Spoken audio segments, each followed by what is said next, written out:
Hi guys, this is Lada from astrolada.com with your weekly horoscope for March, and today Mila has birthday. It's her first year. Happy birthday, Mila. I wanted this sunshine to bring some smiles for each one of you because we're talking about the start of the new year, the spring equinox. So I hope her smiles and happiness also illuminates you guys. And I dressed her like a baby troll. Basically, her nanny got her this present today.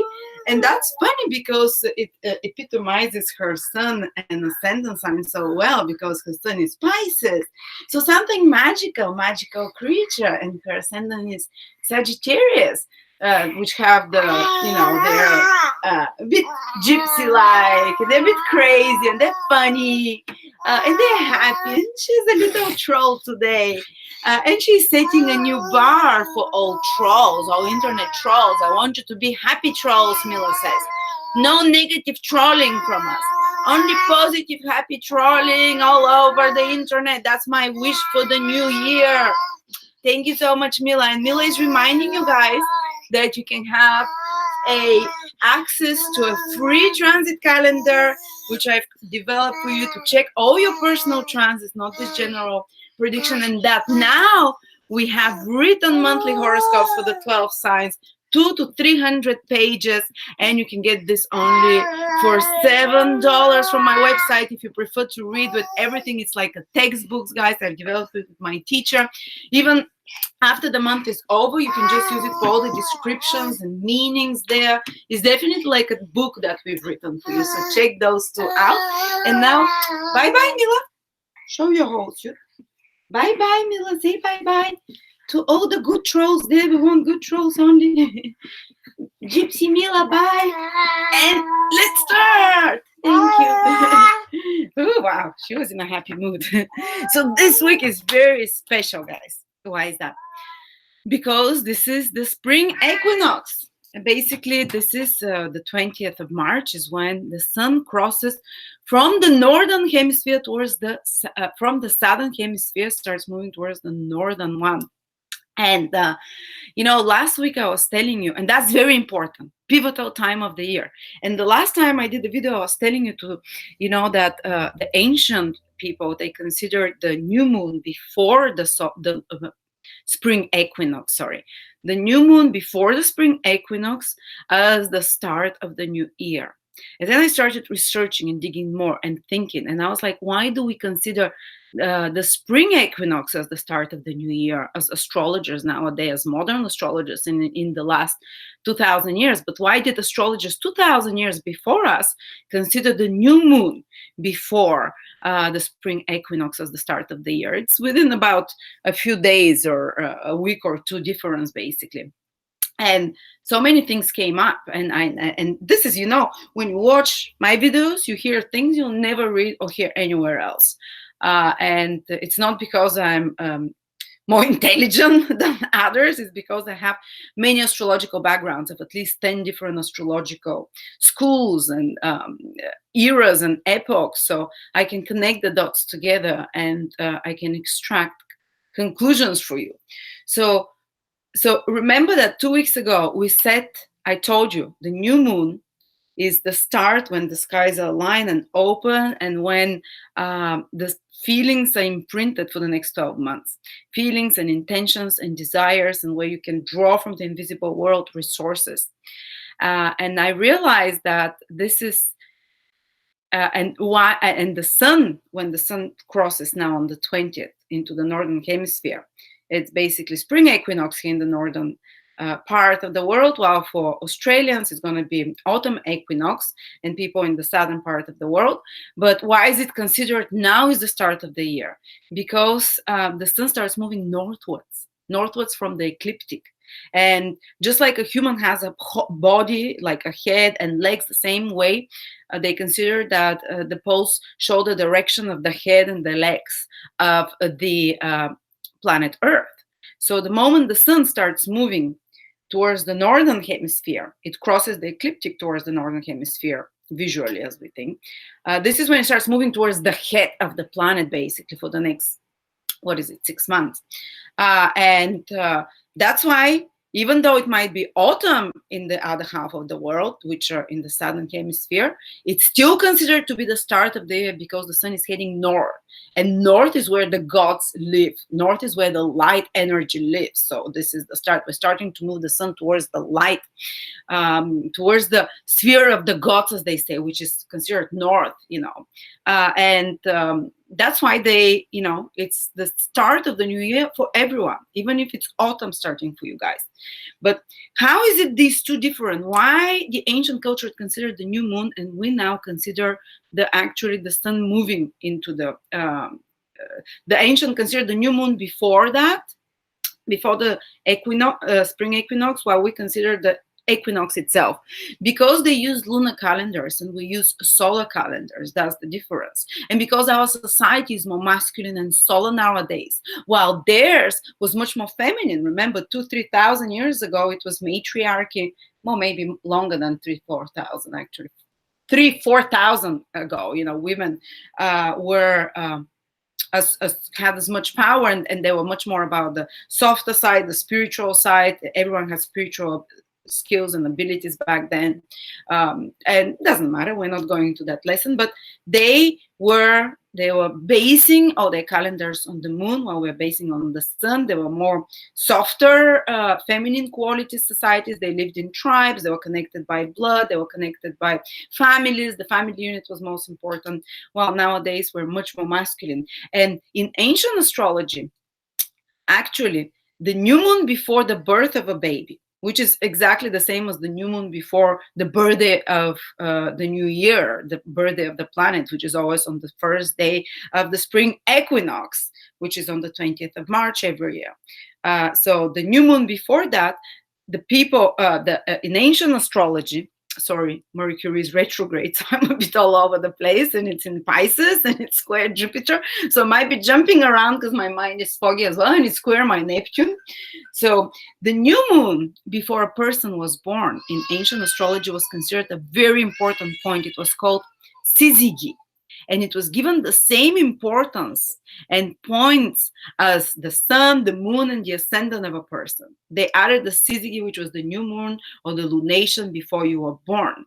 And it would be just as important as your sun sign then. And often it would be the same as the sun sign or the one before that. But that was a very important point because they considered that this was a life-giving point. So what happens? The new moon before the baby is born, this is when they consider that the soul enters the body, because the mom has been creating the body inside of her, but it's still a body. It's in vegetative state. It moves and kicks and stuff, but the soul is still not there. And this is when the soul enters. The soul, they considered it that when the new moon happens, or the lunation before your birthday, this is when the soul, the feelings, the memories enter, and the soul stays till the birth. And when does the birth happen? Well, on the birthday, And symbolically for this, for us, for the earth, for the whole earth together, this is the first day of spring that the earth is born again. So it's the actual birth. It's more of a masculine process when it appears and it's there, while the coming of the soul and the feelings and the desires and the yearnings and the longings and the memories happens in the syzygy, in the new moon before the birth. So symbolically, every year, when the new moon before the spring equinox is when the kind of the feminine birthday is celebrated, while the spring equinox itself is the masculine birthday of the year. Let me explain to you, because the new moon it opens gates, and it's usually in Pisces. Almost always it's in Pisces. The new moon before the, not almost always, actually always it is in Pisces, because the sun is basically in Pisces before it enters Aries. So it's a very feminine sign as well. And that's when as I said, it's all about feelings. And remember when we did last time the video, I told you on the 7th of March, when the new moon happened on the 6th, I told you, imagine what you want. Imagination is feminine quality. I told you, feel what you want. I told you, the desires that you want, indulge in the feelings. Well, how does it feel to have the job you want? How does it feel to have the relationship you want? How happy it was. I was impressing on feelings.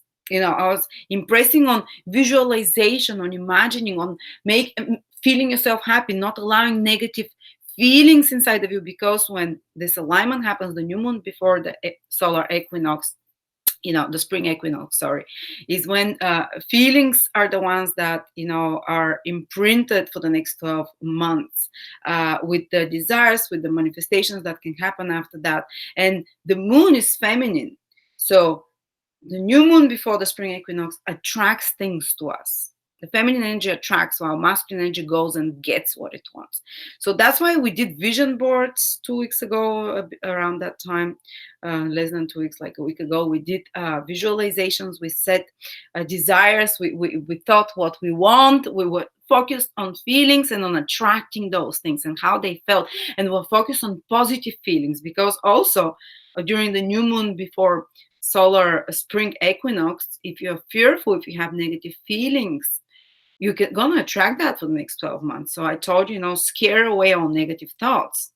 But now what's going to happen is that on the spring equinox, exactly, so now the soul has kind of been imprinted with the feelings, with the desires during the new moon. But now what's going to happen is that on the spring equinox, when the sun enters Aries, which means starts moving northwards from the ecliptic,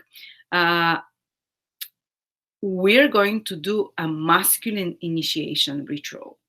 The masculine is actual steps, activity. This is masculine. Before it was imagine, feel 2 weeks ago or something like that. 2 weeks ago. Now it's going to be do a specific step, because this is what the masculine birthday of the actual birthday now of the planet wants. The actual birthday, the actual start of the new year. This before that was like the syzygy, pre-birth lunation, where the soul gets imprinted. So that's why it was all the imaginations that were coming, all the things you can draw from the invisible world into your astral body. Now it's going to be actual manifestation and actual activities. So on the 20th of March, when the sun enters Aries, and there is a full moon then as well, we're going to talk about that as well. But I want you to take some active steps towards those things that you long for, and those things that you imagined that you wanted during the new moon. Even if you haven't imagined that, something that you want to happen, take actual steps. For example, I wished that we're going to have a beautiful home, and I felt during the new moon what's going to feel like to live in that new home, to have this beautiful studio, and everything. I tried to feel, so I was trying to attract it, feminine quality. Now symbolically, I'm going to take a step on the 20th, and I'm going to, for example, contact an estate agent, or symbolically go and visit a land, that I want to build this studio on and this astrology retreat on, where you can come and spend every weekend with me, from around the world, or whatever your dream is. Or, for example, your dream might be, I want more money, and you imagine it during the new moon before that, and you infuse it with desire. Now, during the spring equinox, the first day of spring, I want you to take the first step towards making more money. It doesn't mean you have to make more money on that day. Maybe call for a job, or send a CV, or do some actual step, brush up your CV, apply to a few jobs, talk with someone. Or maybe you imagine that you want more time with your partner, or more time with someone. Just for example, that was one of my things. I made a wish that I want to spend more time with my kids. So in order for me to do that, I need to work less, and I need to have more streamlined business. And my first step now has to be maybe to find someone who can help me with the business marketing, or who maybe I can post an advertisement or talk with someone. So do some symbolic step. Or, maybe you want to pamper yourself more. Maybe you imagine yourself how you would love yourself and you're happy as a woman over the new year, the next 12 months. Now go, for example, on a spa, or now buy yourself a nice dress as a symbol of that. Or maybe you imagine that you want happier relationship. Now watch a movie about a very happy relationship, or go spend lunch with someone who is a happy couple, and proclaim to them, or even just basically hang around such people. Do something actively to show that the masculine side, which is the masculine actual birth of the New Year's birth for the planet. So I hope you understand. I hope I'm not confusing you what I mean. Sometimes I underestimate people and I repeat myself too much. Maybe I should teach in kindergarten, not adult and intelligent people as you. um, but yeah, but on the same day, that is the birthday of the earth, the actual masculine one, the spring equinox. The sun goes into Aries, everything starts actually bursting into life. This is, there is a full moon. There is a full moon exactly at that moment. That's very rare, which means that we're imprinted with the energy of a full moon for 12 months collectively, as a planet, as humanity. And that means that on the planet, on a personal level in your lives, and on a collective level in society and in the countries, there will be full moon energy for the whole next 12 months, maybe at least the first 3 months, because in astrology in the Western world, we watch to see on the day the sun enters Aries, what the trends will be, actual physical material trends will be for the next 12 months. Or at least for the next 3 months, the season ahead, the spring season. So very important time. So because there is a new moon, it means that the whole year ahead that is starting is going to be, it's as if you're born on the full moon. All of a sudden, like the earth has birthday on a full moon. And these are years when basically there is fruition, there's results that you see. You reap rewards equal to the efforts that you have put inside. If you've made a lot of horrible stuff and crazy stuff and stupid things, you're going to see the results of those over the next 12 months. So you've got no one else to blame. But if you've worked hard on something, if you've put your soul and heart into something, you're going to see amazing results. It's the same like if the lunation, the new moon is like the conception of a baby, the full moon is like the birth of the baby. It's ready, the fruit is ready, it comes out. So you're going to see over the next 2 weeks first, but especially it's active for the whole year after that. You're going to see from this March 20th till March 20th, 2020, what kind of baby have you been basically working in your womb? What kind of creation, what kind of results, what are the results of your actions? Something will be completed, some fruit will come into your hands. It might be an amazing fruit, it might be sour fruit, it might be a mixture. But there'll be a lot of completions, a lot of endings, not in a bad way. Full moon's a positive thing. And again, I said, not only now on the 20th, yes, very strongly on the 20th. And we'll speak about in 2 weeks after that. Very strongly. You'll see the results very strongly till around the 5th of April, something like that. From the 20th of March to the 5th of April. But it's for the whole year, as I said, results, fruition, something that has reached completion and can be released now. It's ended and you're like, okay, that's it. But it's not like, oh, it's ending, that's it, we're over, I don't want that to end. It's more like the fruit is ripe and it's presented now, it falls off the tree in a natural way. So interesting times, guys. I get fascinated. The more I study astrology, the more I get into the history of things, into the soul of things, the more I meditate on those things, they make so much sense because they don't explain the ancients. Why did they celebrate twice the New Year? Once in the new moon before that, and once they would calculate the events for the world on the first day of spring, on the 20th. And you start thinking and you start realizing, oh my God, it's the same as in natal astrology. The syzygy is when the soul enters, so the imprint of feelings and desires and the what you can program your mind to attract, while the actual sun moving into Aries, which is masculine, and it's like the birth of a baby. You go and do an action. So yes, very important day. And because the full moon is there, do an action that the actions that you do are going to give results. They're going to give fruit. But on the same day, here it is, let's see. The moon is in Libra, by the way, and there is a full moon in Libra. Well, the sun is in Aries, so there is an opposition between feminine and female and male energies. And at the same time, we have Mars in Taurus and Venus in Aquarius on that same day. making a hard aspect, which is called square. And the two pairs of feminine and masculine planets are making hard aspects on the first day of spring, imprinting the whole year ahead, with that energy at least very strongly the next 2 weeks after that. So there will be some tensions between male and female within us, our anima and whatever it was, anima animus, no, about the female part, like the passive and the active parts of us. So there will be some battle going. Should I do it? Should I not do it? Should I take a break, female energy, and relax and wait for things to change, or should I go and act and do something about it? And we'll decide. We'll see which is the best thing to do. But because it's a masculine energy now, I would advise you actually to do more of the steps forward, because this is the masculine birthday of the year, like we said, and the actual one.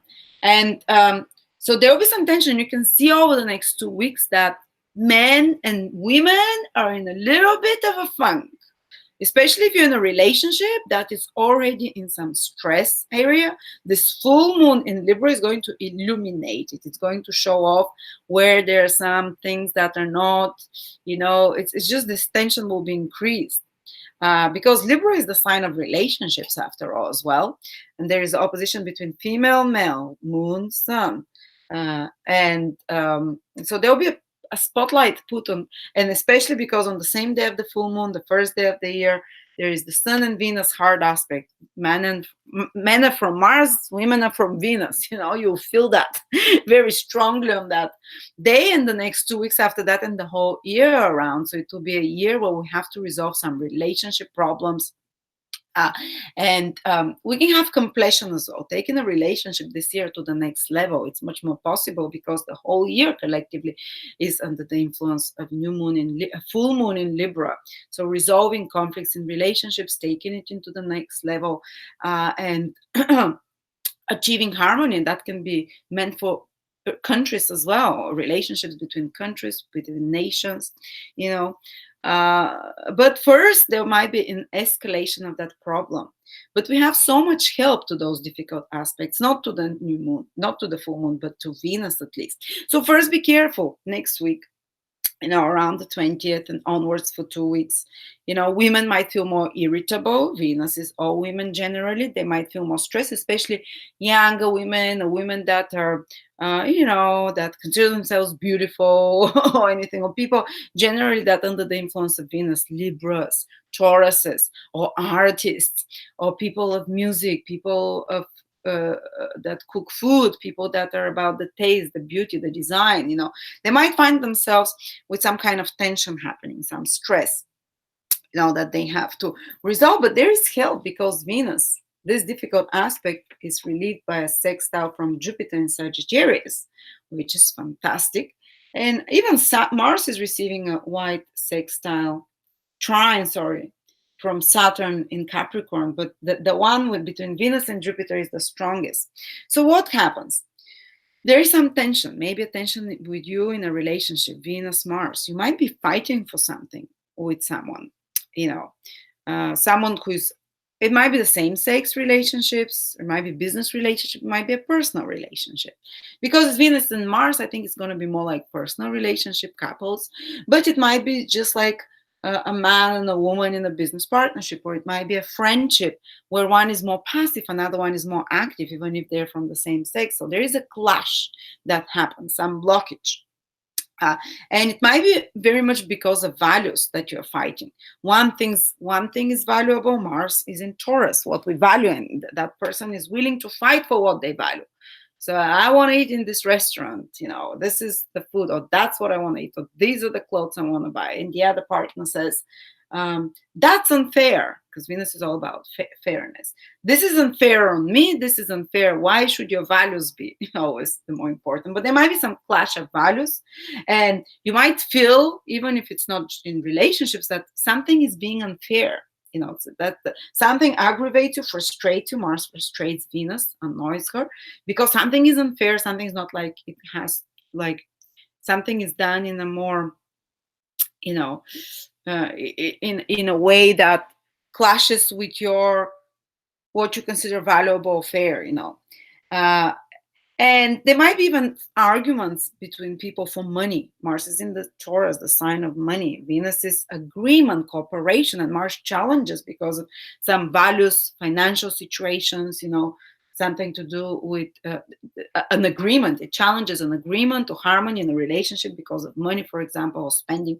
Or on another level, it can mean that you have a bit more spending. Venus is money as well, and Mars squaring, you spend for something, maybe for some social occasion. Venus in Aquarius, you spend more money next week with friends, or you spend more money to go out on a concert with large groups of people, on conferences and things like that. So this gives you some tension. You see, it can play on a very small level as well.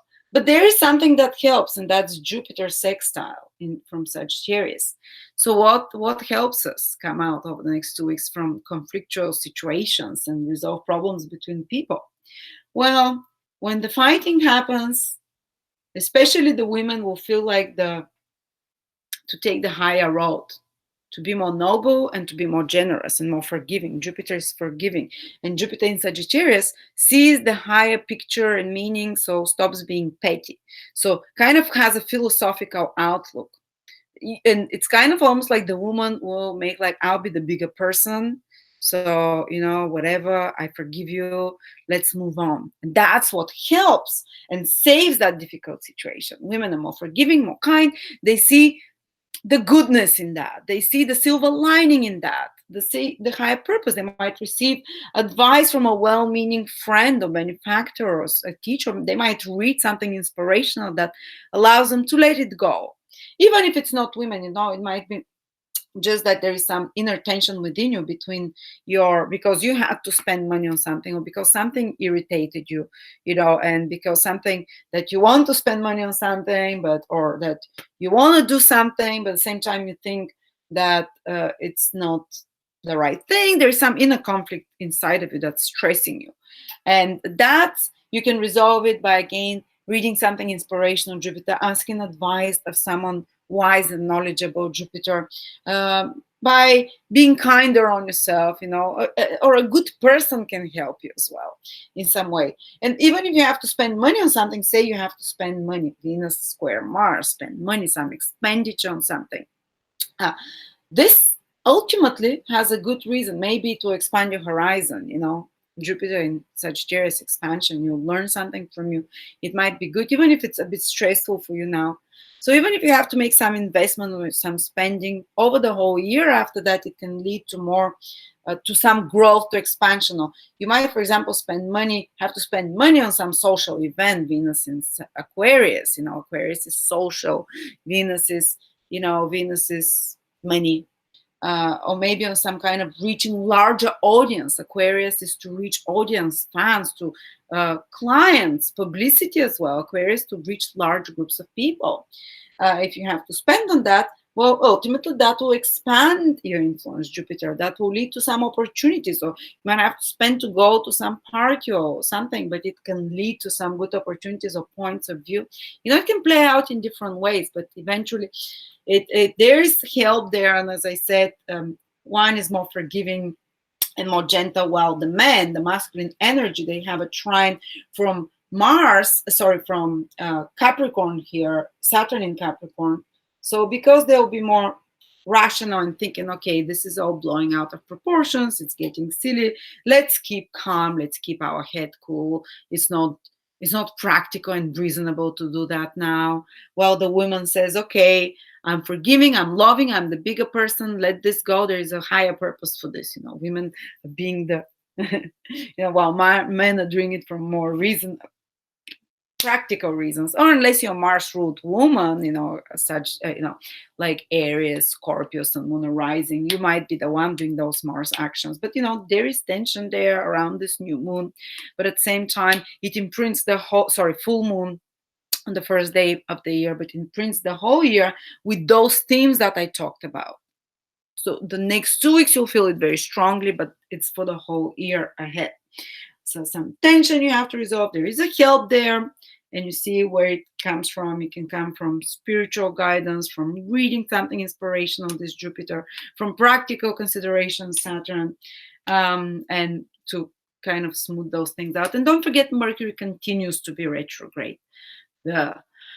Mercury being retrograde, I mean, I had some hilarious stories from people on my Facebook page. I mean, I asked you, how is it? Because, I mean, Facebook went down, and this Mercury retrograde is quite strong. Some people said, don't put fear in people with Mercury retrograde, because I was saying the skies are falling down. It's like marketing technique, but it's, you know, and they're like, why are you fear mongering? Because it's a mess. Mercury in Pisces, it's in its debilitation. It doesn't mean people that have Mercury in Pisces in their natal chart are debilitated. They can have amazing talents in something else, you know.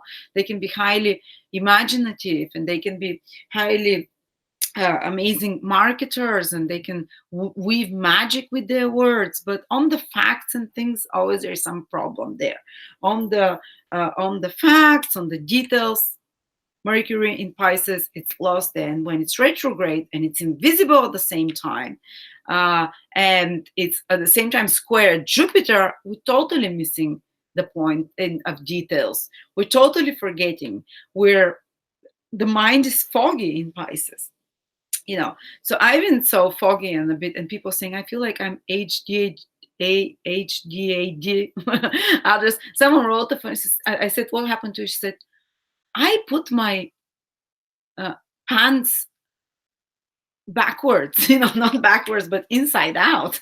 She said, I found out only at the end of the day where was my head.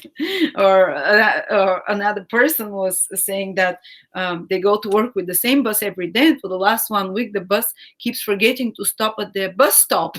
So totally, you know, forgot them. You know, it's like the bus driver. It's so annoying because they're every day late at work now. So they're hilarious stories, but they're annoying. Mercury retrograde, nothing huge happens that, you know, oh, sometimes it does if it really affects your planets. But generally for everyone, it's on a more personal, on a more mundane level. Like something will break down, you'll be late for something, you'll put your knickers inside out, you know, the bus stop will forget to, the bus, you know, things like that on a daily level. Things breaking down and stuff like that, miscommunications, delays, your schedules are never, you know, you have to be very flexible and go with the flow for such things. It's stressful now, but it's funny stories later on, and it's not something that turns your life around. But Mercury retrograde can still has a huge impact on some of you, especially if you have any Mercury transits over the next 1 week. And as I always, you know, it's very important to show you how you can see. Oops, sorry, here it is. How you can see if you have any planet being affected next week. Here it is. Go in. If you haven't registered, register. I've created this free tool for you guys. Now 20,000 people are using it since the last 2 months when I introduced it, and people are addicted to it. They get upset with me if something goes wrong. It's a free tool for most, unless you want much more time, like a month or 2 months. So go in. Here are my details. I'm logged in. Oops, that's not my details. And here's my profile. And you can check if you're going to have any Mercury transits, those, you know, till the 26th, till Mercury is retrograde. Mercury transits are in green.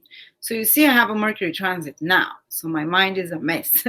And you can read what this transit means for you personally, but add in the description of what I give you, and there'll be a bit more mess as well. And you can change profile and check other people for you, but you usually will see only 1 week free transits. So here it is. My Mila is going to have Mercury conjunct Sun, so she'll definitely is feeling this Mercury retrograde. And then she'll have Mercury sextile Pluto, Mercury trine Jupiter. But these, the sextiles and the trines, are positive aspects. So those positive aspects actually help you, despite of the chaos of Mercury retrograde now. This chaos and these problems that appear, something good, they bring something good to you, and you resolve it very fast. If it's difficult aspect, like the conjunction, the square, you see here, the square, or the opposition, then Mercury retrograde is going to bring a lot of chaos. And you see here is the signs. The conjunction, the opposition, and the square, the hard ones, the trine and the sextile are the positive ones, and these are the transits we're looking at. And also, if you want to see if, not only that, but if the whole year you'll be influenced by the Venus-Mars square, I want you to check if in the next 7 days The Venus-Mars square, who will feel it? What I talked about Venus-Mars. You know, this tension that we talked about for relationships and stuff. And who is going to feel it? If you have Venus or Mars transit over the next 1 week. So Venus is in pink, Mars transits are in red. So go here and do you have any pink transits? Oh, there you go. 16th continues till the 18th, 19th. Mila's got 1, 2 Venus transit. So she'll definitely feel that. 1 is the conjunction. She'll feel it. So basically Venus and Mars will be conjunct her moon and square her moon. Wow.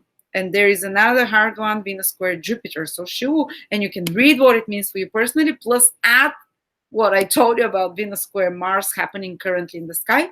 And also check if you have any Mars transit this week. Well, she's got this one. I have to be careful because she's accident prone now. She's got 1, 2, 3. So during the square, she has 2 Mars transits. 1 is positive, 1 is difficult. 1 is trine, 1 is opposition. Read what it means for you. You know, check your chart, of course. This is all free for you guys. There's so much text, you know. But if you have this, you'll definitely be affected by the Venus square Mars, and not only now, but for the next 2 weeks ahead, and actually almost for the whole year, this will be a trend. And you can even add, you know, just check all the transits you're going to have on the 20th. They're still not showing on the 20th for her here, but check the transits that start from the 18th, 19th, 20th, 21st, 22nd, maybe go 2-3 days later from now, so you can see those 3-4 days around the first day of spring. What transits are happening there? I can just put my profile because mine is unlocked for a month ahead. So so I'll check here from the 18th till the 24th. No, from the 22nd, what transits I'll have.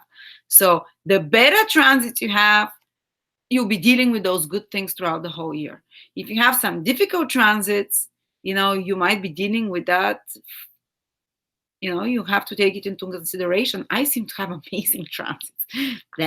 But Mars conjunct the 4th house cusp might be fighting and square the moon. I might be emotionally very volatile in the next, you know, you read what it means. You read it, but it's not happening. It's going to happen for you very intensely now, those few days. But because it's on the first day of spring, it will affect you much longer. The whole year you might be dealing with such things on some level.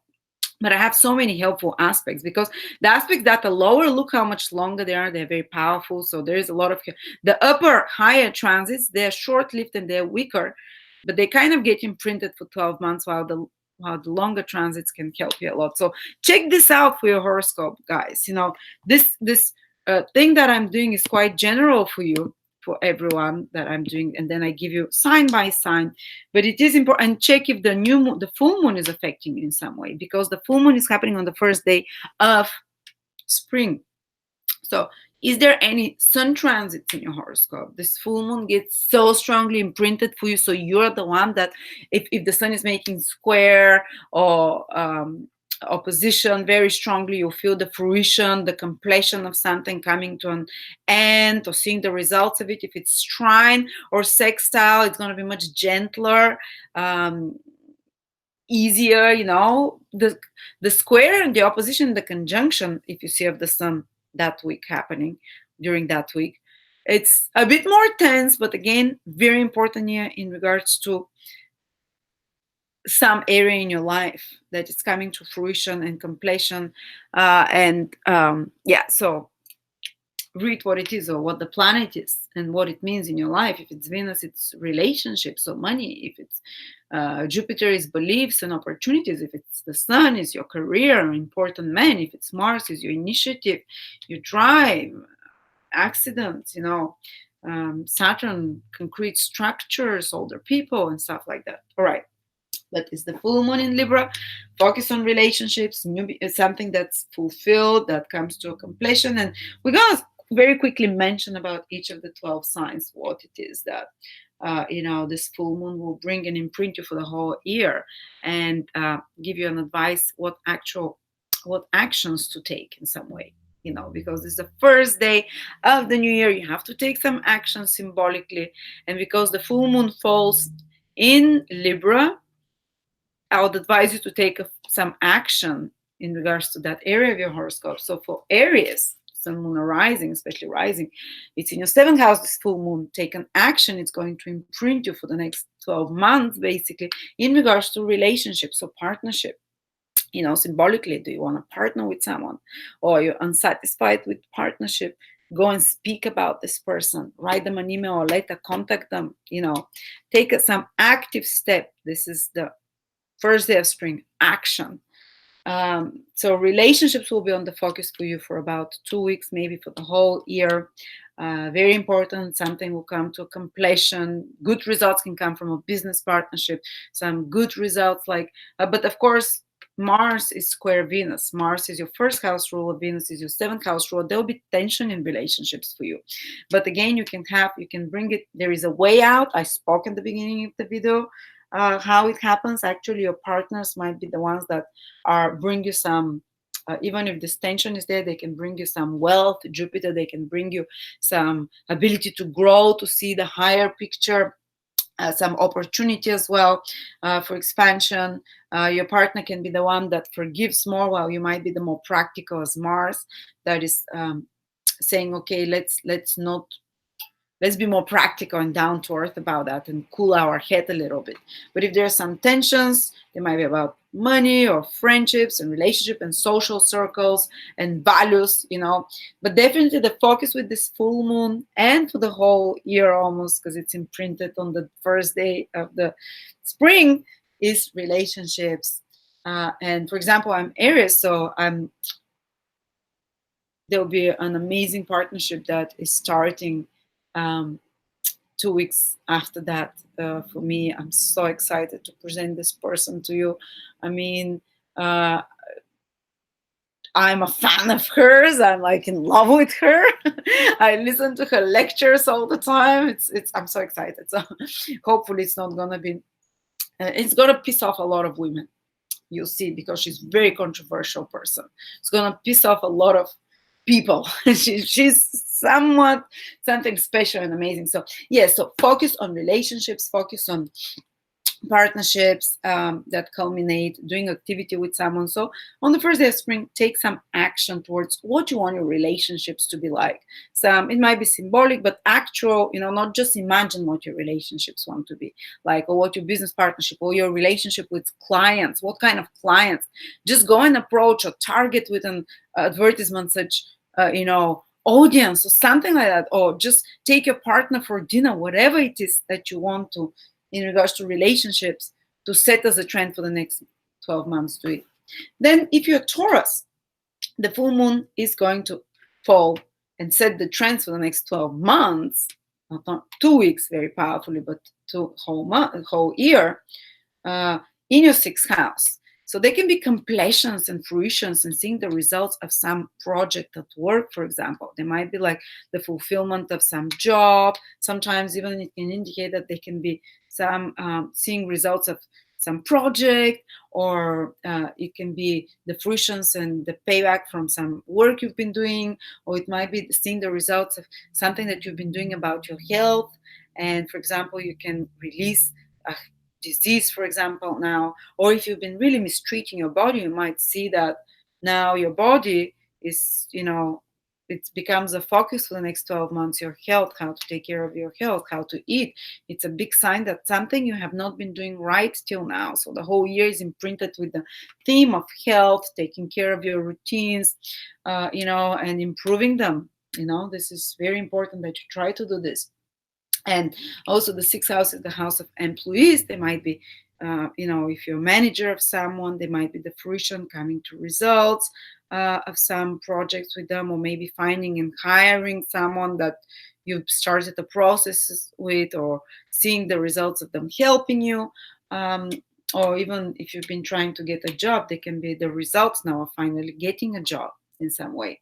But don't forget that Mars in your sign is making square with your ruler this week as well. So definitely the whole 12 months and the next 2 weeks after the spring equinox, you might be feeling more on edge. Venus is your planet Taurus, and Venus is squared by Mars, so you might be feeling more irritable. And it's kind of, Mars is in your sign, so it's almost like your actions and you're rushing or something ahead or something, and that aggravates yourself. But Venus rules your Mars rules your seventh house. It's in your first house. So a partner or someone might be doing something that vexes you, and you react in some way that that this tension between you and your partner happens, and it's intertwined, and it can affect somehow your reputation. Venus is in the 10th house. You're in the 10th house of reputation, of career, of social status. So it might make you want to take some radical actions in regards to something that's dissatisfying, in regards to your reputation or career, or with your work that you're doing with your with bosses and authority figures. But a partner might be playing a role in all this as well. A partnerships or another person that is involved as well.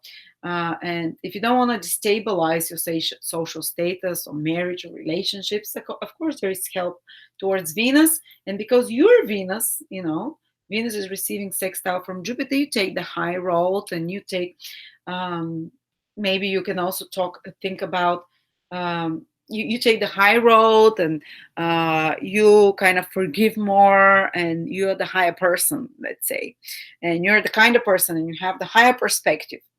And because Jupiter is helping you, Venus, which is you from the 8th house of mutual resources, you can, if you strengthen the relationship, this can increase your mutual resources and finance. If you strengthen the business partnership, or the partnership, or the relationship with a client, for example, it can lead to more resources that come to you together.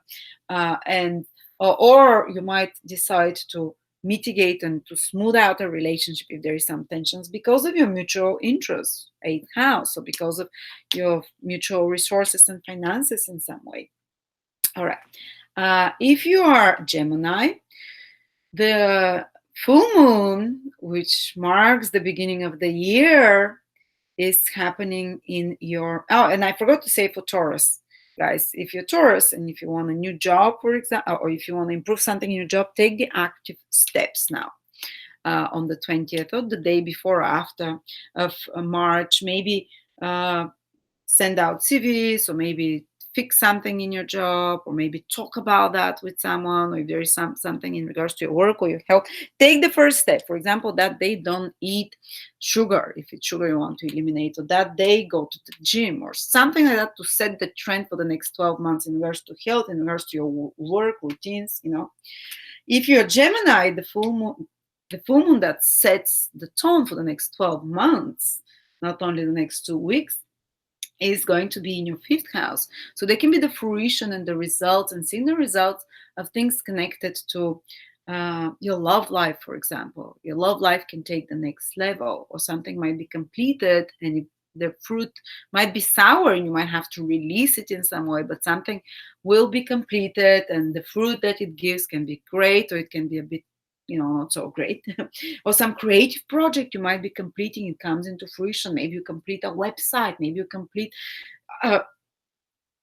some business idea. 5th house is our creative ideas, and you might apply it to a business in accounting. You might apply new idea in a business of sweeping and cleaning. It doesn't have to be pottery making and singing and dancing. Creativity can come in any shape. The 5th house is a house of new ideas. So if you have some idea you've been working on, now you can give birth to it this year, or over the next 2 weeks, especially. It can come to head, completion. And the results will be according to your efforts and your talent, of course. Or it can be also a period for some of you that can give fruition, like a child, or a baby coming in some sort. That like this next year for 12 months, there will be strong impact on influence on children, strong focus on children. Something can be happening in their life. They're completing a phase of their life. They're completing something, projects are important. They're moving on to a next level, or something is coming to fruition and results, to maturation. Or, as I said, it can even indicate pregnancy for some of you. And of course, not all Geminis will get pregnant. It's ridiculous. But the moon there, the full moon in your 5th house, also can indicate, guys, that there is a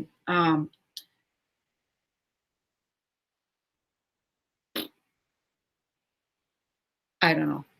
I think I said everything. And don't forget that Mars and Venus are square. Mars is in your 12th house of expenses. Venus is in your 9th house. That can indicate like that next year or the next 12 months, or maybe with focus in the next 2 weeks, there can be some expenses for traveling or for higher education or for some educational courses. But ultimately, because Venus received a good aspects from Jupiter and Mars from Saturn, they kind of create new opportunities for you, even if there are some expenses in regards to that and to traveling, higher education, and stuff like that. And they can you can receive the support of another person to help you with such, if there's some difficult situation connected to, to relationships. Venus connected to foreign countries, to teaching as well, because Jupiter is in the 7th house. It helps you from there. And also Saturn helps Mars with a trine from the 8th house. Even some kind of a bit of a moral support from an older figure can come in some complex situations in your life over the next 12 months. And if there's some secretive actions happening behind your back, for the next, with focus especially for the next 2 weeks, because Mars is in the 12th house. So if you're preparing something behind your back to work on, to you're brewing something up, the 12th house, well, you can receive some hidden support or support, moral, emotional, psychological, from a more experienced person with that situation, whether it's a negative action that's happening behind your back or whether it's something that you're personally preparing. You can get support and grounding, or you can even get grounded through deeper study of astrology, the 8th house there, Saturn. But anyway, let's not go too deep into the rabbit hole. If you're Cancer, well, this full moon, which sets the tone for the whole year. Oh, yes, and I forgot to say Gemini, because on the 20th you have to take some action. It's very action-oriented day, the first day of spring, the first day of the year, when the sun is crossing to the northern hemisphere. Take an action, so you set the precedent for the next 12 months in regards to this full moon, and take the action in regards to your love life. For example, put yourself on a dating website. If till now you had to imagine and envision what it is, now take some practical action. Or maybe take your partner, if you're lacking romance and you want to take it to the next level, take your partner on the 19th, 20th, or 21st, somewhere romantic, have some sexy time.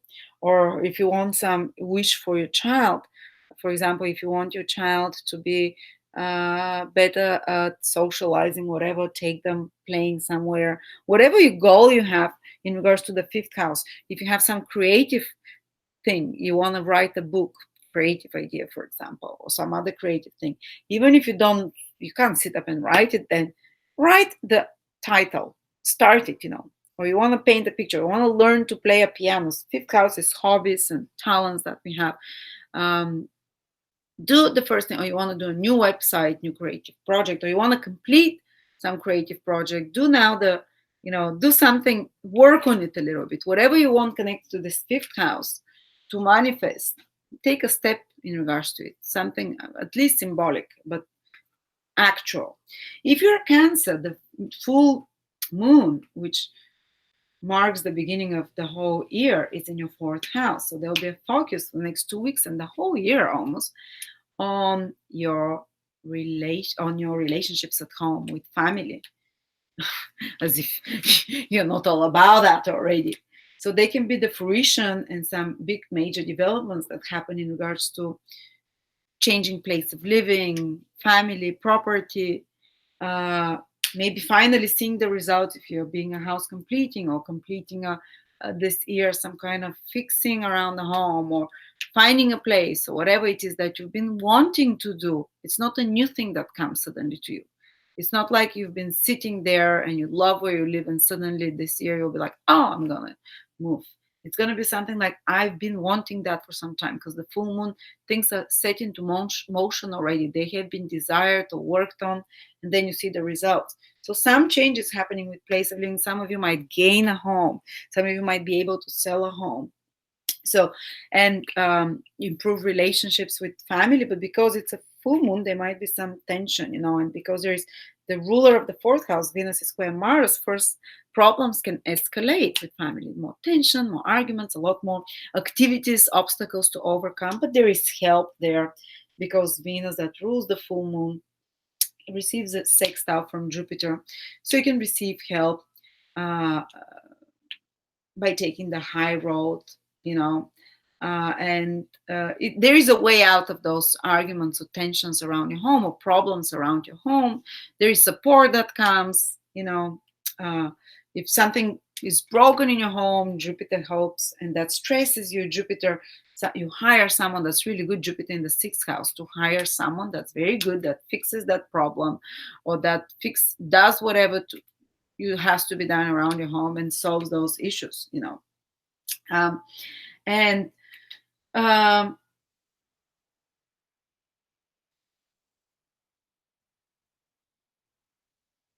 there is another thing that Mars is square Venus in your 11th house, Cancers, and in your 8th house. So there might be some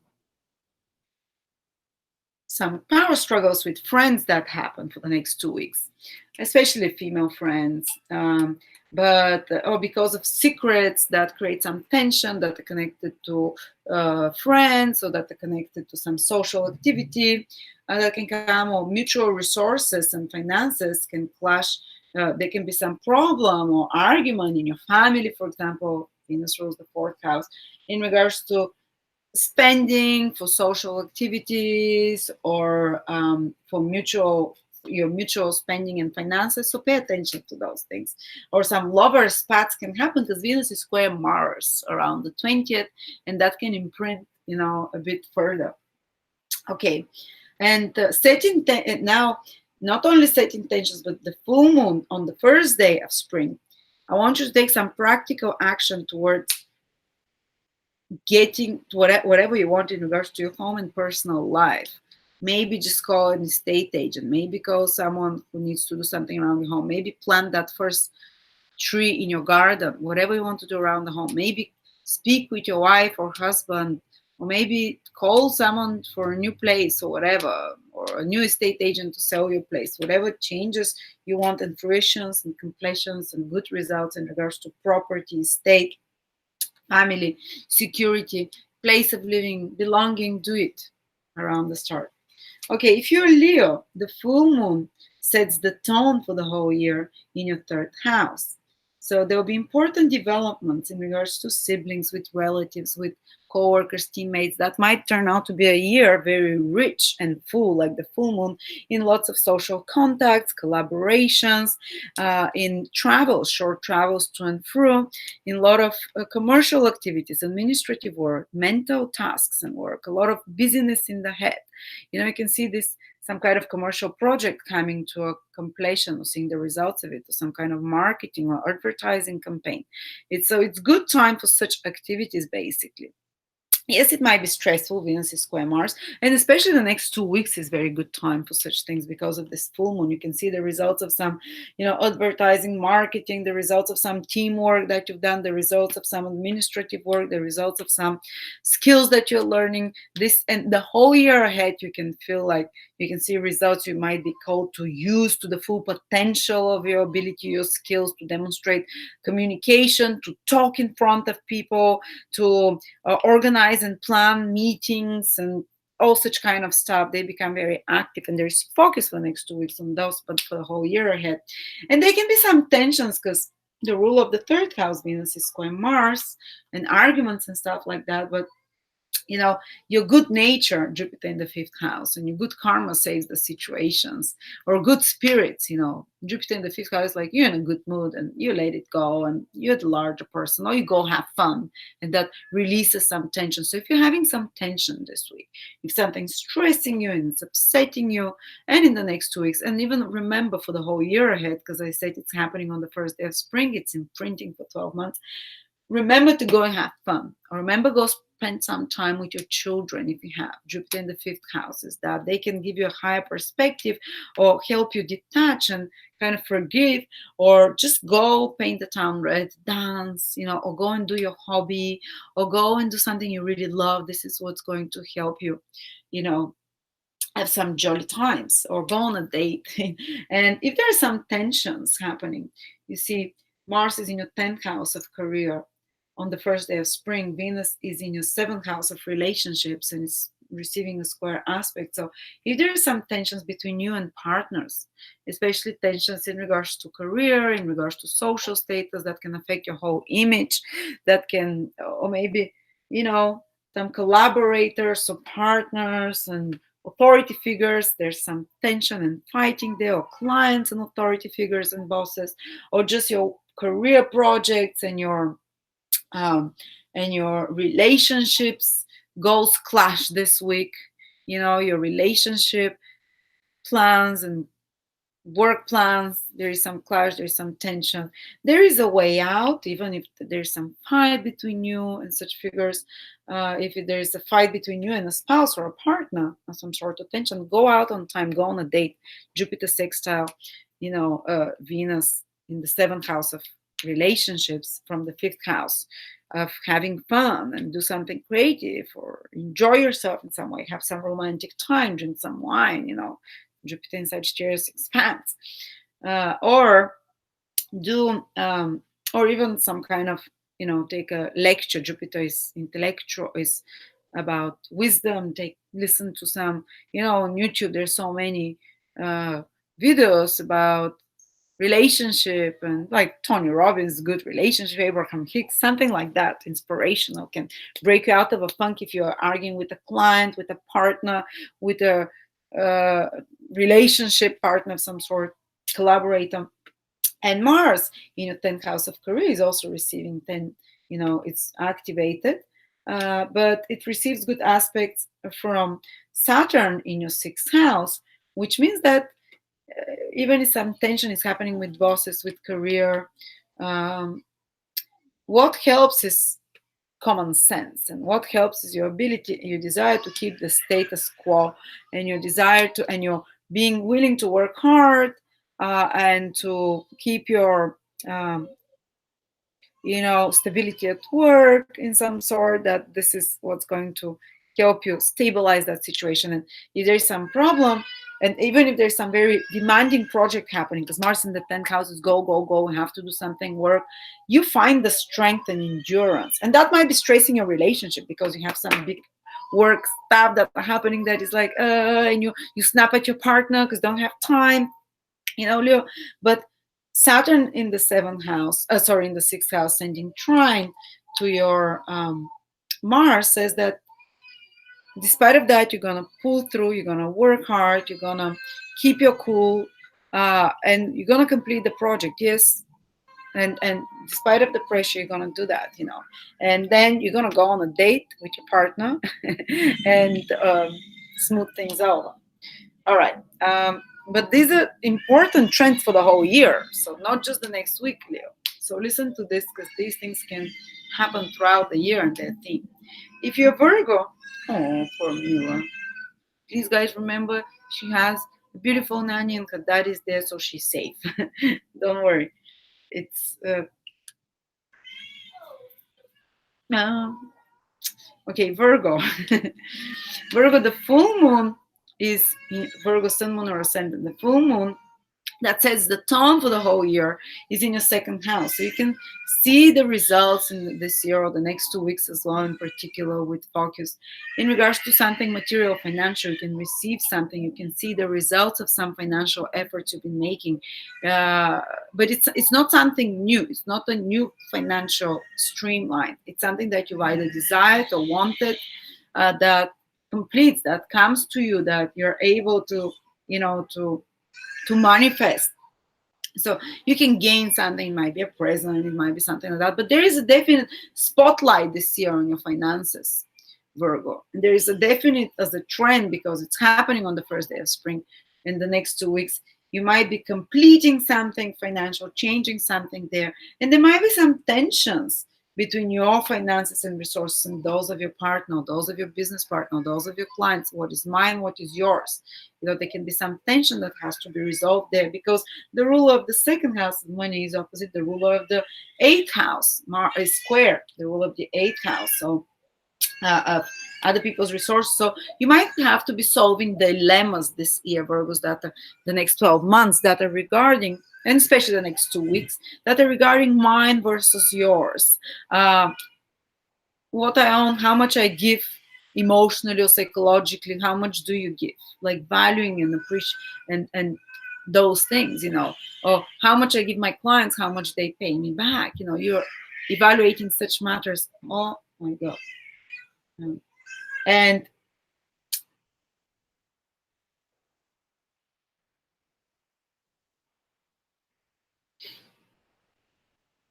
sorry about that, I'm being distracted. So yes, there is definitely a focus on that there. And but again, there is a way out, because Jupiter is sextile Venus, and Saturn is trine Mars, the opposing energies, the difficult energies. So you can receive support from home and family in matters regarding that. You can also receive some kind of, and they can look, Venus is in your sixth house and square Mars in your ninth house. There can be some tensions of opinions at your workplace. Ninth house is opinions, your beliefs. There's clash of beliefs with people, and that might affect your nervous system, the sixth house, your health, or that might affect your balance, because the sixth house is anything that's out of balance, or the sixth house is the workplace, or people that you hire, or employees, or uh, co-workers, teammates. So some kind of clash of opinions, of direction, of the vision, with such people, or if your plans are one way but something else happens there. Or maybe you have goals and plans to travel, but then because of work responsibility this clashes, and you see this kind of creates tension within you. Or because of health things that you have to do, you can't, your plans can be a bit mixed a little bit. But don't worry, because there is a lot of help. Even if there's stresses at work, as Venus is in the sixth house, Jupiter is helping from the fourth. So it's it can eventually, you can receive strength and support from family members, from home. You can also receive um, something connected to even this tension that's happening in your work and in your plans here, the long-term plans, which is what the ninth house is. They can lead to some improvement at your that you're able somehow to improve home or your family situation. Plus Mars is receiving a wide trine from Saturn in your fifth house. uh, so if there's some stresses, you can receive support from a lover or from your children, or you can stabilize your actions because of the higher good of people that you love. And yeah, so anyway, sorry, I got so distracted by Mila freaking out.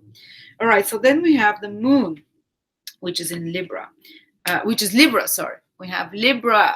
Libra, the full moon is happening in your sign. You're very much on focus this year. You're in the spotlight because it's on the day of the birthday of the earth that, oh, I forgot to say to Virgos, if you want to improve your finances on the first day of spring, because the full moon falls in your second house, I want you to take some active step towards achieving something. uh, Maybe you just actively go and apply for a new job if you want to increase your resources or finances. Or maybe you just actively want to have better quality food in your life, the second house. This is what you strive for. So I want you to eat better that day, for example. The second house is also um, the things you want to possess, whether it's beautiful, you want to have you imagine yourself with renewing your wardrobe, looking great in wardrobe. So go and buy yourself something beautiful that day. So you set the trend for the whole next 12 months. So if you're Libra, you're on the spotlight. The full moon is happening in your sign, especially if you're Libra in the first 5 degrees. The whole year can be very fruitful for you, because it's fruition, it's full, it comes to full completion that the moon falls in. Go and check on the birth, on the transit calendar that I explained you before, if you're going to have any sun transits next week, because they'll show If you have any sun transit, it activates your horoscope so powerful. The sun transits are indicated in yellow. So if you have any transits in your horoscope by the sun, wow, Libras, this full moon setting the whole trend for the next 12 months very strongly, and it puts you in the spotlight. For some reason, it might require you to evaluate your actions till now, since the last 6 months, and to decide which direction to go. Um, but there is some kind of, you have to um, and pay attention to things that haven't worked, because now it's like a checkup point, the 6 months uh, point, that after your birthday, or after the time the sun entered your sun, moon, or ascendant, where you're checking and seeing, okay, is this working? If it's not working, how can I change it and change the plan? And it renews you again with energy to move forward for the next 6 months. And there might be some tensions between you and partners. Yes, because the moon is in Libra, the sun is in Aries. So yes, and the ruler of Venus of Libra is Venus, difficult aspect Mars. So there is some tension that can happen in regards to you versus me, and that can be very much a theme for the whole year ahead, Libras. But it can mean that because the full moon falls in your sign, you get the leading, the spotlight is on you. So you kind of, um, uh, it's kind of in your hands. And because Venus rules you, it's square by Mars, you can feel in the next 2 weeks, and as a consequence, the whole year, a bit more, there can be some more challenges or aggravations that you have to deal with, because Mars is irritating, someone's pushing your buttons in some way, and some power struggles. Mars is in the 8th house, and it might be some fights with loved ones. Venus in the 5th house, children or lover or husband, uh, for resources. Mars in Taurus in the 8th house, mutual resources, like fights about money or something like that. Or you might do some spending of money, mutual resources of your family, or of your business partnership, or your partners in yours money, because you're spending on some pleasures. Venus in the 5th house, on something that you really enjoy. But it will not there'll be more expenses like that this year. Or you might be spending more on your children, or you might be spending more, Mars in the 8th house, on some investment. And or your partner might need to spend more on something in their life, business or personal partner, and that can create some tension on you. But at the same time, don't worry, because Venus is receiving sextile from Jupiter, which means that this eventually can lead to new opportunities, or at least the spending that you're doing, it expands you, it expands your point of view, it kind of enhances and expands your social circle. Jupiter in the 3rd house, and can bring some new commercial opportunities. Even if you spend on some creative project or creative ideas, a bit more on your children, it's for pleasure, and it gives more joy, and some kind of travel can help offset some of those tensions in relationships you might have.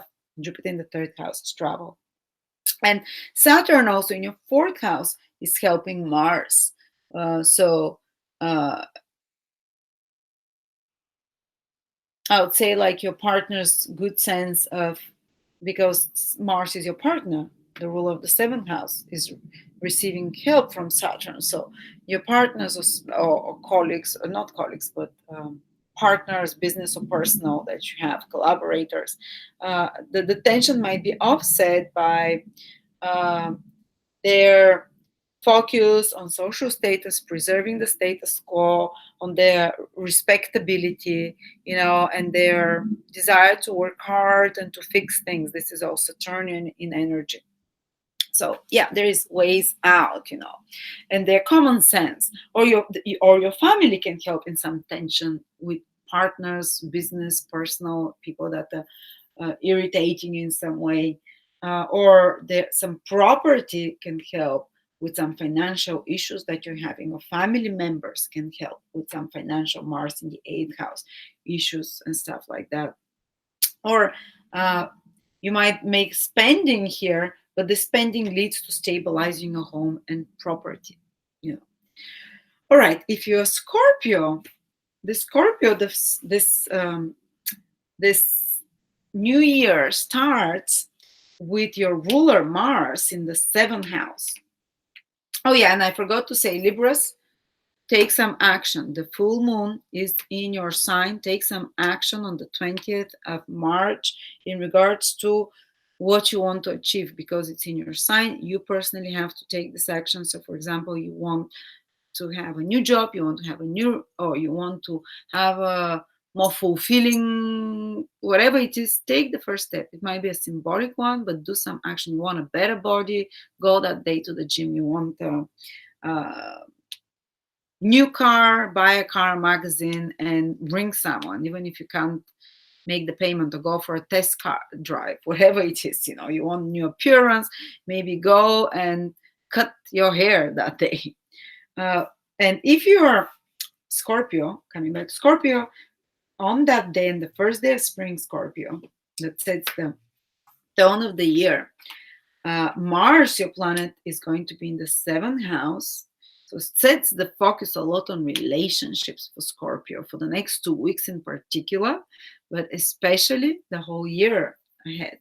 So there will be some very active involvement, going after partners, business or personal, getting involved, doing something together with them, combining your energies together. But also Mars is receiving a hard aspect from Venus, and Venus rules the seventh house of partnership. So they can be this month, this next 2 weeks, and as a consequence, the year can have some more tensions between you and other partners. It's personal partners, business partners, clients, your audience, whatever, people that you communicate on one-to-one basis, some tension. It's a bit frustrating, and that can make you, it's because you're Mars, you're the stronger planet, you're the more forceful one, but your partners are ruled by Venus. They're Venus, and Venus receives the good aspects from Jupiter. So it seems like your partners will be more lenient and leaning towards giving you the benefit of the doubt and forgiving and overlooking. If you're the one stressing and being a bit more rough, they can let it go easier. And but still, Venus, it can indicate Venus is in your fourth house. It can mean that family helps you in some, Venus is that your family situation gets a bit stressed as well because of something to do with them moving or whatever. There is some tension there that affects your relationships. Your family situation, property, place of living, moving, or mother or father, that affects your business or personal relationship in some way and create some tension there. Mars in the seventh house. But what helps you is that Jupiter from your second house making a sextile to Venus. So if there's some tensions with family or whatever and partners, for example, you can buy them something nice. Second house is that, to buy something nice, and this is how you make peace. Make them a present of some sort, and this is how you get out of the situation. Or even a client is pissed off at you. Venus rules the seventh house. Clients, Venus is afflicted by Mars, and how do you come out of the situation? Jupiter in the second house, give them something for free, forgive them, be kind to them. This is Jupiter. Find common ground, because Jupiter in the second house is what you value together, or what you value, something, give them something they consider valuable. Or second house is also go to a dinner, cook a nice dinner for your family or something, and this is going to smooth things out. Or find the mutual, or what can make you smooth stresses is that you're thinking for the well-being of your resources and financial state, and you take that higher ground because you don't want to destabilize your financial situation, because you want to make wise choices for the security, second house, the security of your whole life. And because of that, it kind of calms you down and calms those problems down. And even Mars is receiving good aspects from the third house. So even if there's some spats over the next 2 weeks, and even the whole year with partners and things like that, if you feel stressed, what's helping is this beautiful trine from Saturn to your Mars. It's quite wide now, but it's still active, which means that common sense, Saturn, uh, peaceful, quiet, more communications that are more professional, that are more serious communications that are more down to earth. Let's sit and talk. If some clients piss you off, approach them in a very business communicative way with a very calm email. This is Saturn, calm, and not losing your head. So that's what I can see for you. And the full moon for you falls in the 7th house, in the 12th house, which means that you can illuminate. Your intuition will be quite strong for the next 2 weeks and for the whole year ahead, guys. But because it's on the first day of spring, but it also means that this year it can be like almost completion of something. The 12th house is endings. The full moon is something that's ripe. Something that's ripe. Imagine like something you've been working on. It gets ready. It's ripe, and it falls off the tree, and you can let it go, and you no longer have to. Something like an ending can happen over the next 2 weeks that you're willing to let go, and you can receive like an illumination what it is, and you can be like, okay, I'm ready for that, because the fruit is ripe, and you're like, this is what I have to remove, and you let it go. All right. If you're Sagittarius, the full moon on the first day of spring is happening in your 11th house, Sagittarius. So there is a lot of focus for the next 2 weeks and even the whole year on friendship, social circle. There might be some tensions because it's an opposition, and Venus, the ruler of the 11th house and the 5th house, are tense. Maybe your boyfriend and your friends, they don't get along, or some of those themes can be, or your husband wants more romantic time with you, but you kind of, you're you want to spend some time on some 11th house thing, like a project, like a social economic goal that you're running after. So your love life love life 5th house can receive some clash with your goals that are material, financial, ambitious. The 11th house is very such kind of focus on gains and goals. So that can put some tension on your love life, or the opposite. Or even your friends. The 11th house is your friends. Your friends want one thing, but your loved one wants another thing. Or 5th house is your children. It can be a trend that your children want one thing, but your social schedule and it's like your friends say, "Oh, we're going on holiday. Let's go," and you're like, "Okay, I'll take my kids." "Oh no, please, we're just adults." Imagine situations between friends and children that are clashing, between your social plans for the year or for the next 2 weeks that clash with your things connected to children, to your love life, or your social plans and your creative plans and your fun. Or the 5th house is how you want to have fun, and the 11th house is what the group demands, what society demands. So there might be some clashes between those things that you feel, but there is a way out, and there's a lot of focus on that.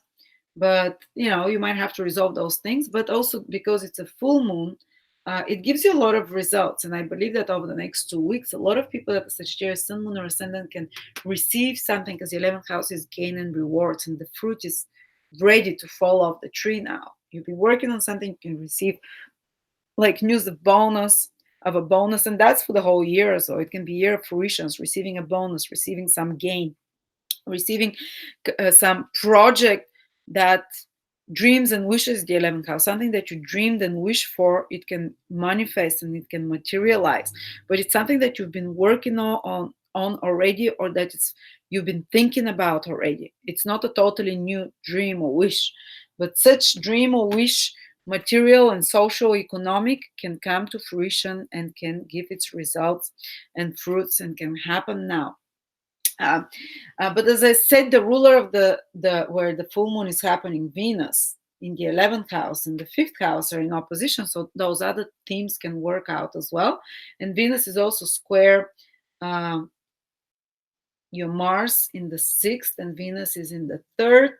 There can be some tension between you and colleagues, or in the working process of how things should be done, the technical stuff as well. There can be some uh, tensions in communications. Third house is about that, like someone being more critical, and that, and some tension becomes there. And there is ways out of all those situations, because and you are the one that solves those issues, because or even if there's stresses with travel or with some work project, because the third and the sixth house are very much houses of Mercury that are connected to work, and the 10th planets are being there. So if there's some stresses and many things happening, and some issues there, what helps you is you take the higher ground, the more philosophical point of view, because Jupiter helps that Venus.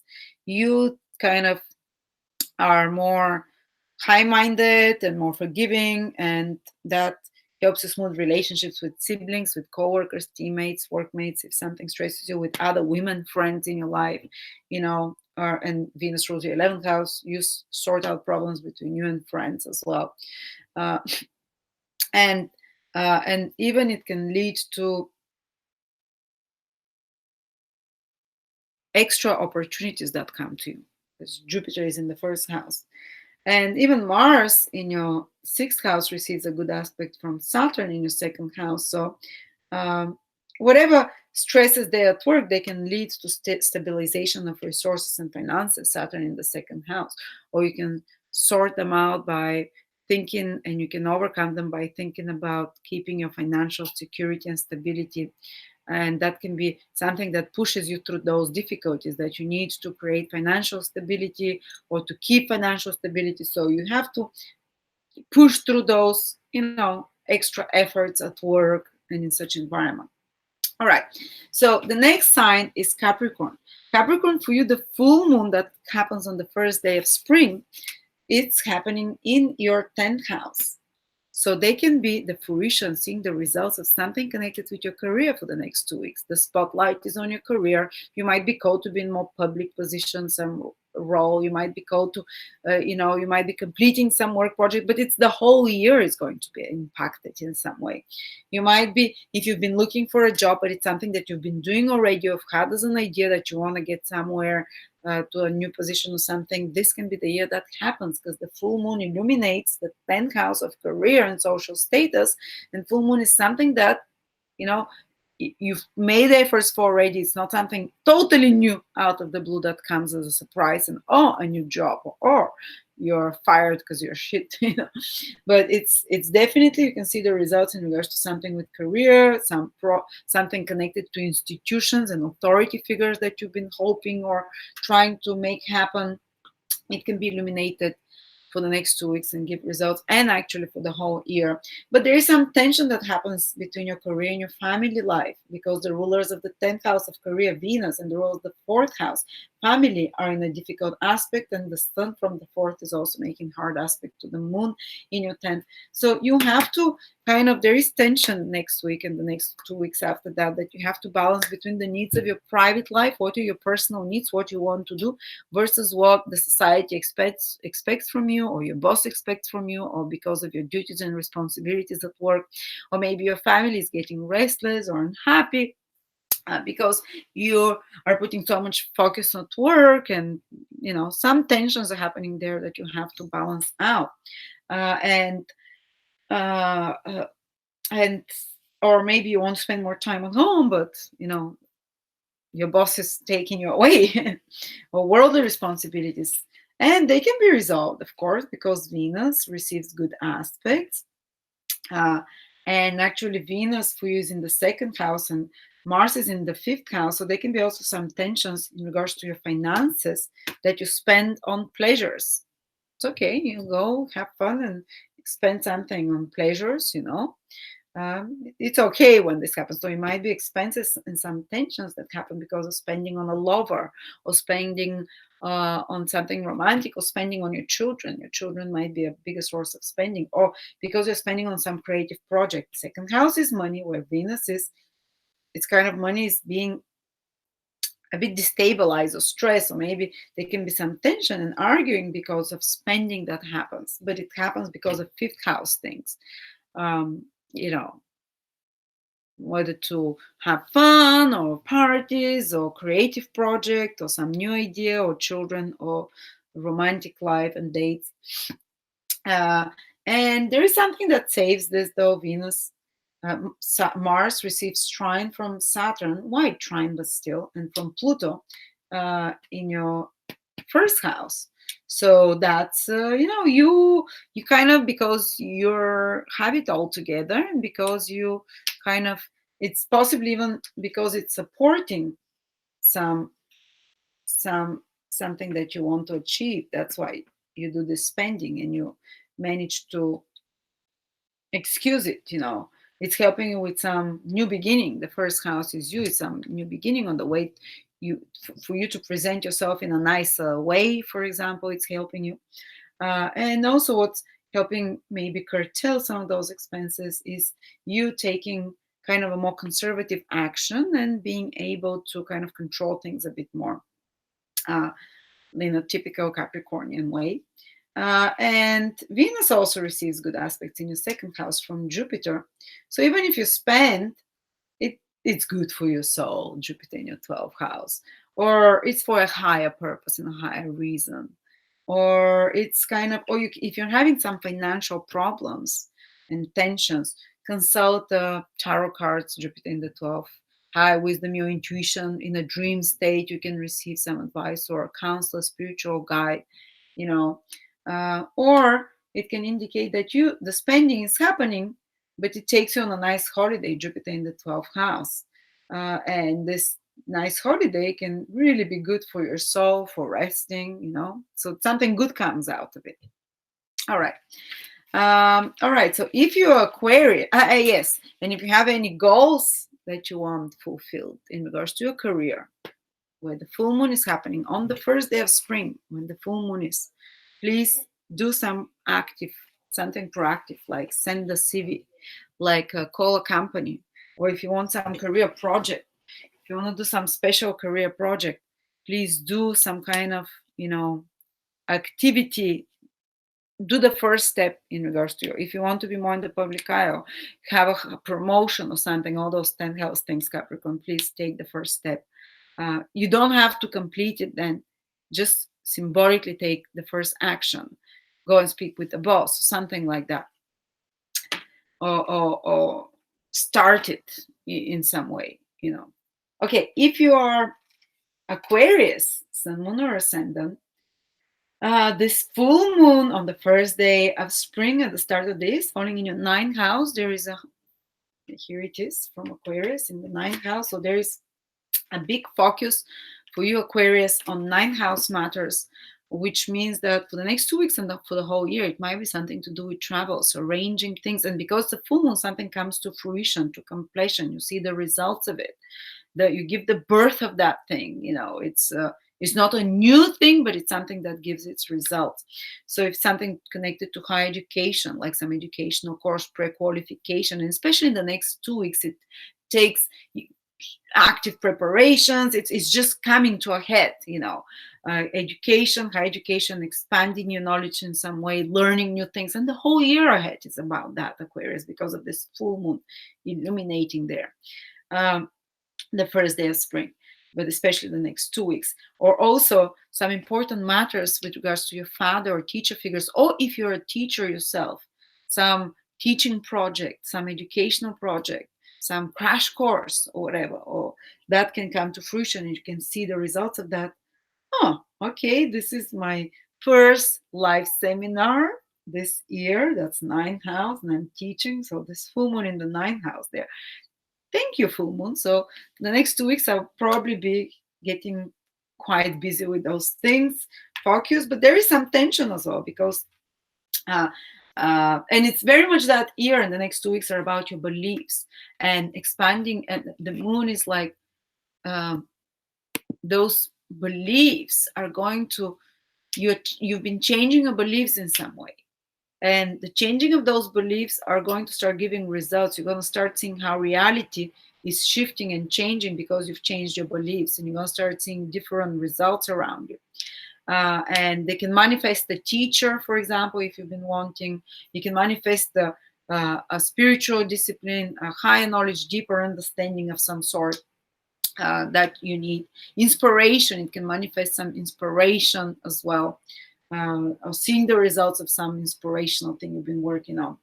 Uh, and for me, it's quite true because I've been all about learning new belief systems and new reprogramming the mind and stuff like that. But there'll be some tension because even if your mind wants to take you on a journey to dream about the future, the ninth house, to envision bigger plans and goals, to to plan those big things, your the sun from the third house, your everyday duties, mundane things, the emails that have to be sent, the kids to be fed, whatever it is, like those everyday mundane things, that the daily reality around you is pulling you back. So you can feel some tension between those two for the next couple of weeks and the whole month, the whole year ahead, basically. That, oh, you go there on this high-minded, you this bigger vision, you want to put your mind there, but daily routines and stuff drag you in, and schedules and appointments and all those kind of stuff.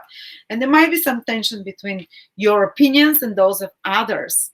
This year might be definitely about that, and you might have to reconcile that. And because also the ruler of your ninth and third on the first day of spring are in difficult aspects, Venus and Mars.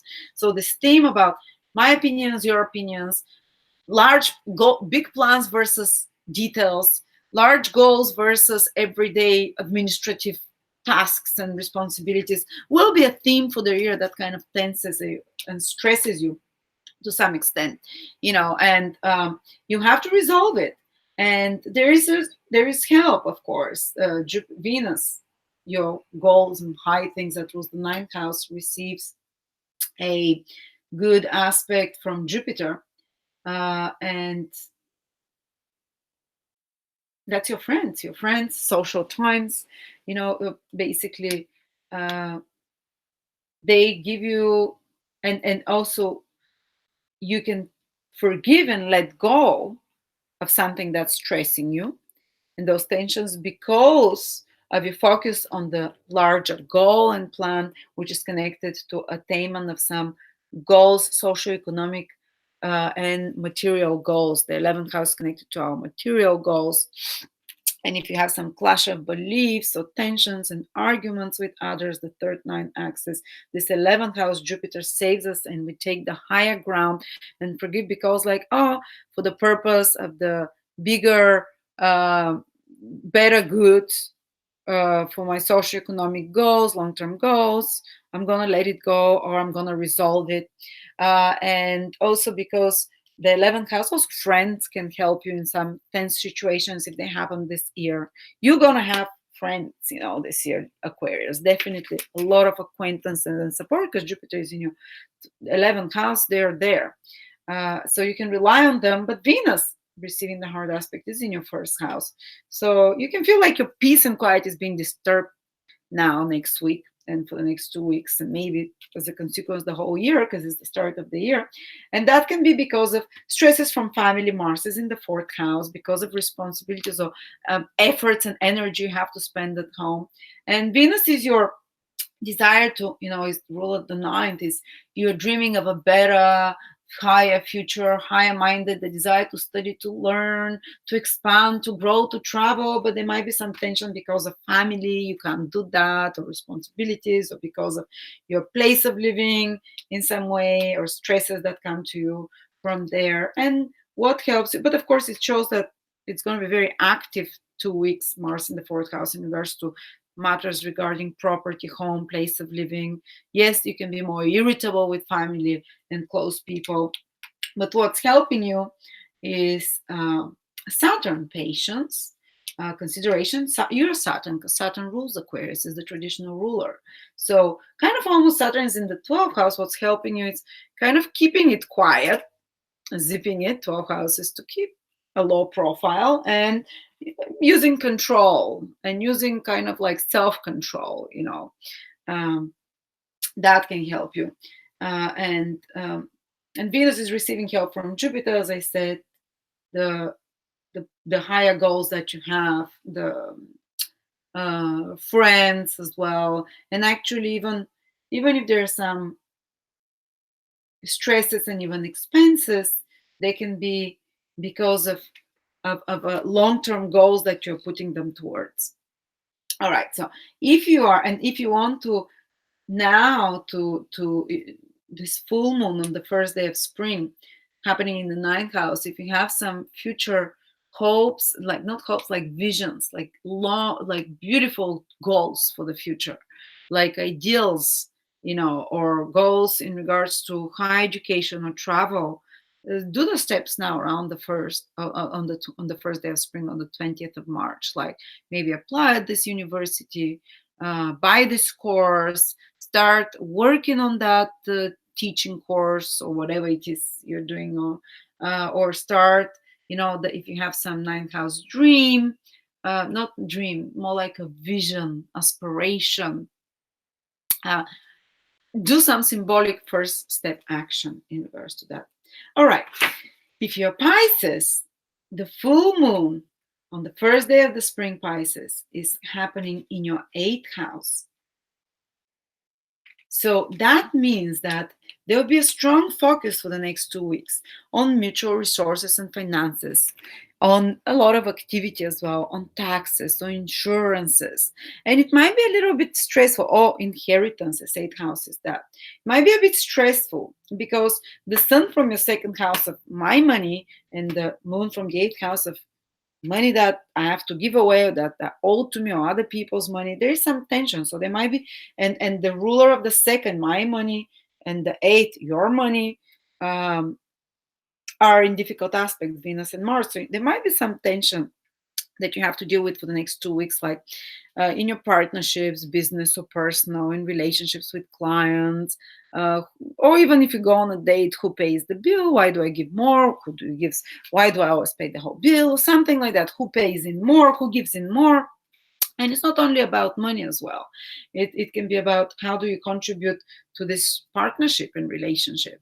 I contribute this way, I do the dishes and dishes. What do you do? So there can be some tensions regarding such matters. What do you do? How much do you give versus how much I give? And it's not always giving money. It's attention, it's affection, it's trust, it's help and support. So there is a focus on such topics with this full moon in the eighth house. And I think it will be not only for the next 2 weeks, a whole year might be about that, because it falls on the sacred day of the first day of the spring. And you might have to work on finding a solution for such kind of you versus me, how much versus how much how much I give my clients versus how much I receive back from them as well. That's another thing. I give so much, but I get paid so little. Or you might have to resolve that you've given so little, but the clients have paid so much, and you have to resolve that problem, and they're dissatisfied. So something like that. But, the ultimate goal is the full moon is to see results and fruition. So for you to receive something from another, for you to receive more money from your clients this year, for you to receive some support from your partner, for you to receive better or some kind of improved and more balanced, Libra, and more fair support, financial, from others, from the universe, from an ex-partner, whatever it is. So you can see, or if you've been waiting for money from a court case, or from your tax paying money to come back, a check or something like that, or to solve some problem in regards to that, well, this can be the year this happens. The moon is full, that comes to fruition, you see the results of that. Or if you've been working on a business partnership or some investment, you're expecting money from another, or you're expecting money from a business partner, or your partner hasn't been working, or you've been expecting a promotion from a partner, but it's something that you've been thinking about, that you know about, that you've been working on, for example, or just thinking about. Now the next 2 weeks can give strong results and indications where things are going, whether you get that alimony, whether you get that loan, whether your partner will get promoted, whether you get the money back from that investment, or whether that you've been putting together efforts with another partner, the results of those mutual efforts, so you're gonna see indications in regards to that over the next 2 weeks. And I think the whole year will have such a theme about it. But there is some stresses because of that. Or if you're paying taxes, it's like mine versus how much I want to give and stuff like that. But where is the help coming from? The ruler of your second house, Mars, is in your third house, and it's square Venus, the ruler of your eighth house. So let's try to interpret that. Um, so, what helps you resolve mutual resources, and what helps you get the best results in regards to mutual resources, support you receive from others, help someone maybe coming and helping you and giving you the investments you need, or whatever it is, someone trusting in you and giving you the support. What helps you? Your Venus, this is the eighth house where the full moon is happening, is Jupiter. And Jupiter is you because it rules you. It's in the 10th house. You help yourself, basically. Or maybe improvement of career, if there's some tension for those eighth house matters that we talked about, uh, because your social status improves, because your career improves, your standing in society improves, your reputation improves, that can help you with all those tensions, basically. And not only that, but Saturn in the 11th house making sextile to Mars, which rules your resources. So, goals, working hard and continuing your efforts on long term goals, and 11th house is earnings and gains. And keeping into consideration the long term goal and the gains that you want will also help you avoid some tensions and escalations between you, and others, or just inner stresses that can appear. Uh, So yeah, and also Saturn is in your 11th house, which means friends. Mars in your third house, context, communications. So that can be a balancing point. Communications, being in contact with more level-headed people, speaking with them and helping them resolve your inner tensions and asking for advice from them, and they give you some kind of a more experienced and calm and sober advice as well. And uh, yeah, and Venus that rules other people's resources, and intimacy. Venus is intimacy as well. So there might be some power struggles for intimacy. What helps you again is you. You kind of take the higher ground, Jupiter, and help that Venus and smooth out relationship.